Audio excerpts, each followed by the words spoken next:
నరాలు తోడేసే చలి, ఉక్కిరిబిక్కిరి చేసే పొగమంచు, పడిపోతున్న ఉష్ణోగ్రతలు, నీళ్లు సైతం గడ్డకట్టేలా వాతావరణం. ఇది అల్లూరి జిల్లాలో పరిస్థితి. చలికి ప్రజలు గజగజ వణికిపోతున్నారు. ఇక హాస్టళ్లలో ఉండే విద్యార్థుల పరిస్థితి దయనీయంగా మారింది. పాడేరు ఏజెన్సీలో వందలాది గిరిజన సంక్షేమ, గురుకుల, కేజీబీవీ పాఠశాలలు ఉన్నాయి. వేలాది మంది విద్యార్థులు చదువుకుంటున్నారు. ఉష్ణోగ్రతలు సింగిల్ డిజిట్కు పడిపోవడంతో వీరంతా చలిలో ఇబ్బందులు పడుతున్నారు. ఉదయం లేచిన దగ్గర నుంచి చలిలో వణికిపోతున్నారు. చన్నీళ్ల స్నానంతో జ్వరాల బారిన పడుతున్నారు. చాలా మందికి స్వెటర్లు కూడా లేవు.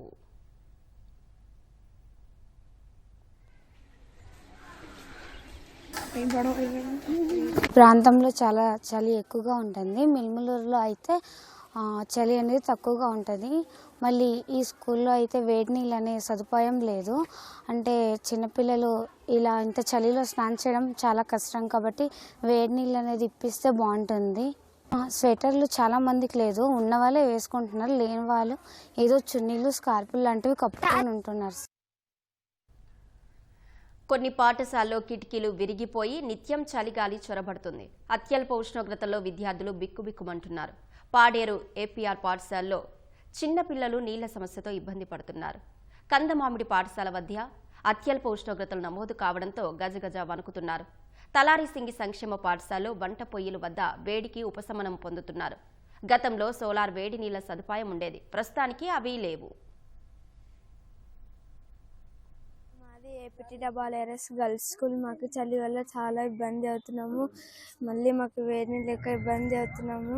మళ్ళీ చిన్నపిల్లలు స్నానం చేయడానికి 4:30 అప్పుడు స్నానం చేస్తున్నారు. ఈ చలికి చాలా ఇబ్బంది అవుతున్నారు చిన్నపిల్లలు. స్వెటర్ కూడా లేవు, స్కార్పులు కూడా లేవు.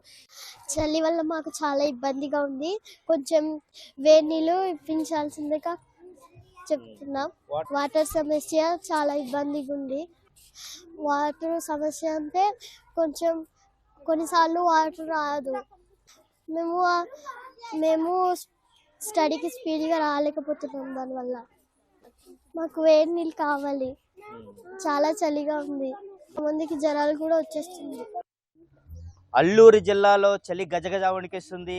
అందులోనూ పాఠశాలలకు వెళ్ళేటటువంటి విద్యార్థులు మరీ ఇక్కట్లు పడుతున్నారు. అల్లూరు జిల్లాలో ఎక్కువగా కొండ ప్రాంతాలు, పొగమంచు దట్టంగా వ్యాపించి ఉంటుంది. పిల్లలు సమయానికి పాఠశాలలకు వెళ్ళాలనేటువంటి పరిస్థితి మనము చూస్తున్నాము. కాళ్ళు చేతులు కడుక్కుని మాత్రమే పాఠశాలలకు వెళ్తున్నారు. వీరికి గతంలో సోలార్ సిస్టమ్స్ ఉన్నప్పటికీ కూడా అవి కనుమరుగయ్యాయి, పనిచేయడం లేదు. ఎంతమంది పిల్లలైతే ఉన్నారో అటువంటి పిల్లలందరికీ కూడా మాకు ఈ వేడి నీళ్ళు ఏర్పాటు చేయాలని విద్యార్థులు కోరుతున్నారు. అల్లూరు సీతారామరాజు జిల్లా పాడే నుంచి శివ, ఈటీవీ న్యూస్.